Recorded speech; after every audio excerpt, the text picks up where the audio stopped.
Hello student, आज हम tailors theorem का प्रूफ करने वाले हैं कि बहुत इम्पोर्टेंट थ्योरम है एमएससी की, जो हमारे ये कॉम्प्लेक्स एनालिसिस बुक है उसमें ये बहुत इम्पोर्टेंट थ्योरम है और ये आपकी शायद सेकंड यूनिट में आती हैं। तो इसके स्टेटमेंट पढ़ते हैं। If a function F of Z is analytic within a circle C, अगर हमारा function F of Z analytic है within a circle C, इसके अंदर अगर हमारे सर्कल इसके अंदर अगर हमारा जो फंक्शन है अगर एनालिटिक है और इस सर्कल के हमें विद इट्स सेंटर, जो सर्कल के बारे में बताया गया उसका सेंटर क्या है ए एंड रेडियस आर, जिसकी रेडियस क्या हमारे पास आर है। Then at every point Z inside C, मतलब अगर हम इस सर्कल सी के अंदर को भी पॉइंट लेते हैं जेड, तो उस पॉइंट को पर फंक्शन को हम इस तरीके से लिख सकते हैं और ये क्या होती है हमारी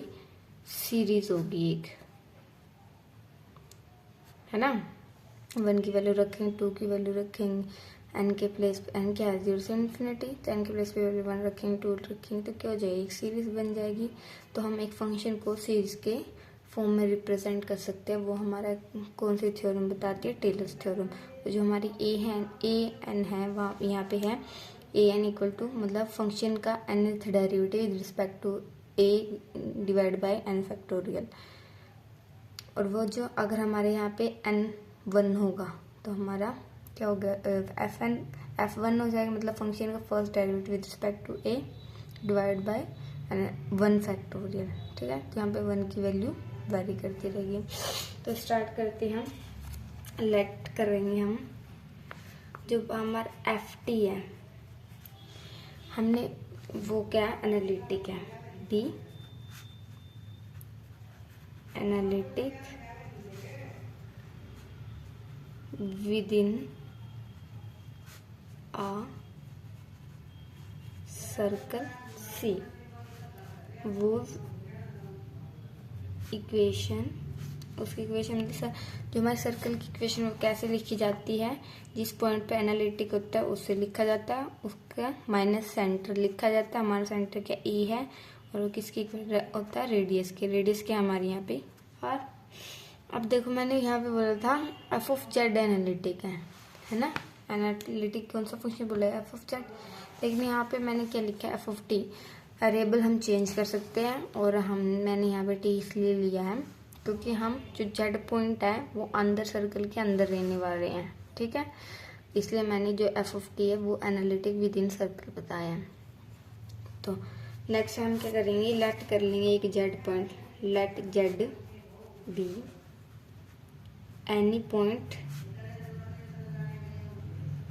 इनसाइड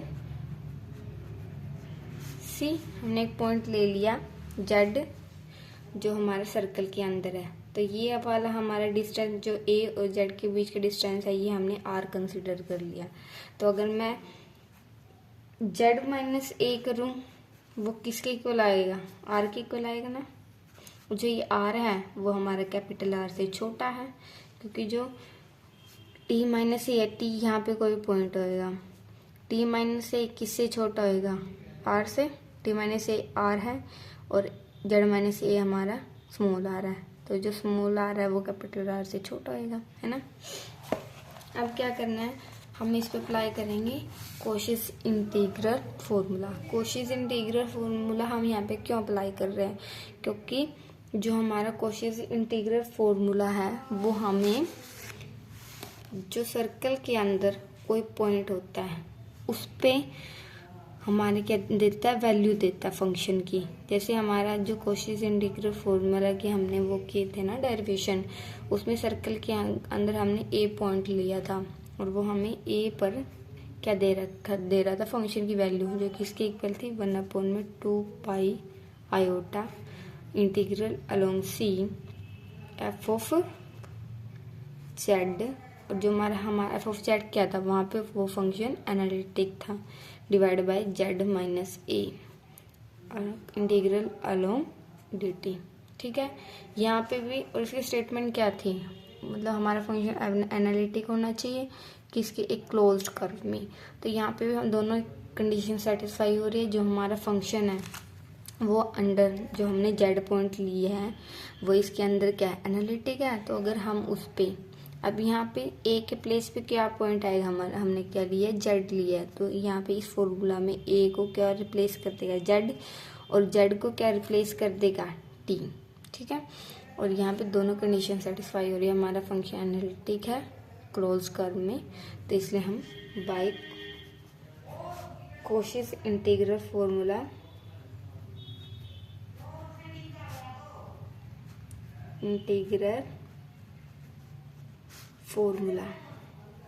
तो हम इस पे कोशी इंटीग्रल फॉर्मूला अप्लाई कर सकते हैं।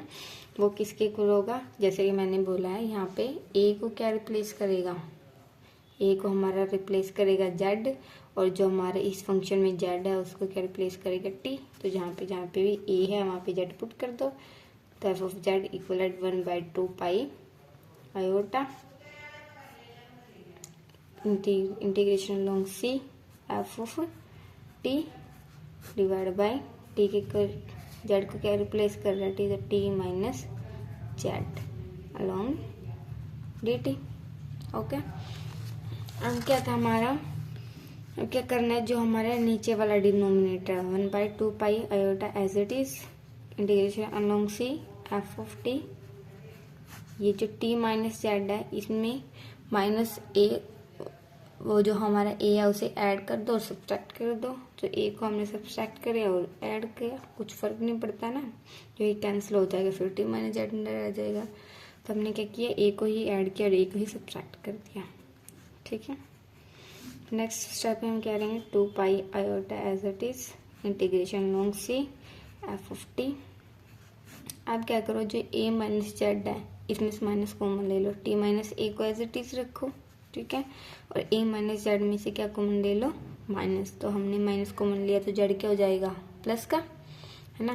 तो जेड माइनस ए आ जाएगा हमारा डी टी। अब इसमें क्या करो, जो इसमें से और इसमें जो बड़ा होगा उससे बाहर ले लेना। हम कैसे देखिए, ये कौन सा बड़ा है, जेड माइनस से ये डिस्टेंस हो गई, और टी माइनस ए ये डिस्टेंस होगी। तो कौन सी बड़ी है, टी माइनस ए वाली ना। तो नेक्स्ट स्टेप में हम क्या करेंगे, इसमें से टी माइनस ए कॉमन ले लेंगे, 1/2 pi iota as it is, और हमने क्या किया, इसमें से F of T as it is T minus A common ले लिया। इसमें से टी माइनस ए कॉमन ले लिया तो क्या बचा, 1 minus Z minus A divide by T minus A D T as it is. Okay, next में 1/2 pi iota add as it is,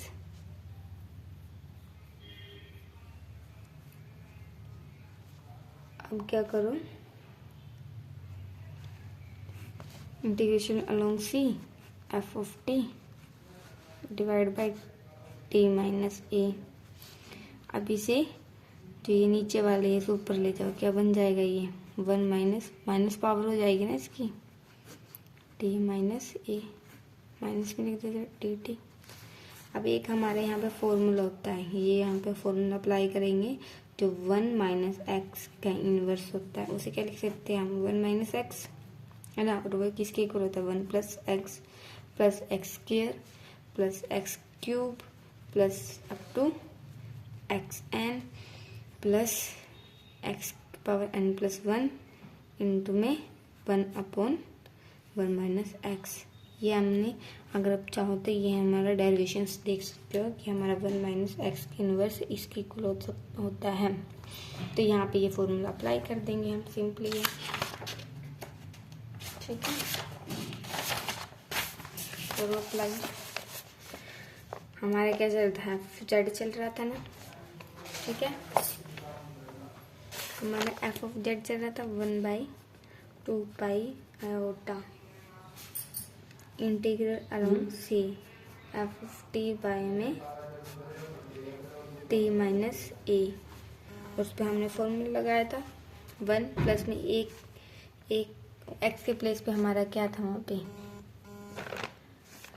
Z minus A था ना, Z minus A divide by में T minus A plus में Z minus A divide by में T minus A का square plus up to Z minus A divide by में T minus A का power n plus Z minus A divide by में T minus A की power n plus 1 multiply में 1/1 minus Z minus A divide by में T minus A. ये था ना हमारा इंटीग्रेशन हो रहा है डी टी के अलोंग। अब क्या करना है, जो ये हमारा एफ ऑफ टी है और 2π है, इस दोनों के अंदर इनमें मल्टीप्लाई कर दो तो क्या बन जाएगा हमारा एफ ऑफ जेड। फर्स्ट क्या आ जाएगा, जब इसको इस सारे को 1 से मल्टीप्लाई करेंगे तो क्या आ जाएगा 1/2π iota F of T divide by में टी माइनस ए, ओके, और अलोंग डी टी। नेक्स्ट क्या बनेगा हमारा 1/2π आयोटा इंटीग्रेशन अलोंग सी चल रहा है हमारा। नेक्स्ट क्या बनेगा हमारा F of T T minus A और मल्टीप्लाई में Z minus A T minus A D T के along integration plus 2π iota as it is integration along C, okay, F of T divide by T minus A Z minus A T minus A की power 2 है ना, D T के along integration ऐसे ही चलता जाएगा so on. फिर हमारी nth 1/2π iota integration along C F of T divide by T minus A D क्या बढ़ेगा Z minus A divide by में टी माइनस ए की पावर क्या आ जाएगी एन डी टी। फिर 1/2π iota C integration along C F of T divide by में T minus A Z minus A की power T minus A N plus 1 into में क्या था हमारा 1/1 minus Z minus A T minus A और into में D T के along इसका इंटीग्रेशन। ठीक है, अब क्या करना है, जो हमारे ये वाला लास्ट वाला है इसको हम क्या मान लेंगे un+1 पूरे को। ठीक है, फिलहाल हम इसे un+1 कंसिडर करेंगे, फिर इसको बाद में सॉल्व करेंगे। लेकिन यहाँ पे देखो ये हमारा क्या बना 1/2π iota F of T T minus A D T.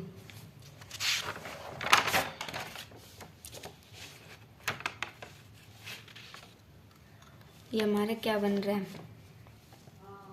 F of ए बन रहा है ना, सेम टू सेम, वहाँ पे हमारा टी है जेड के प्लेस पे।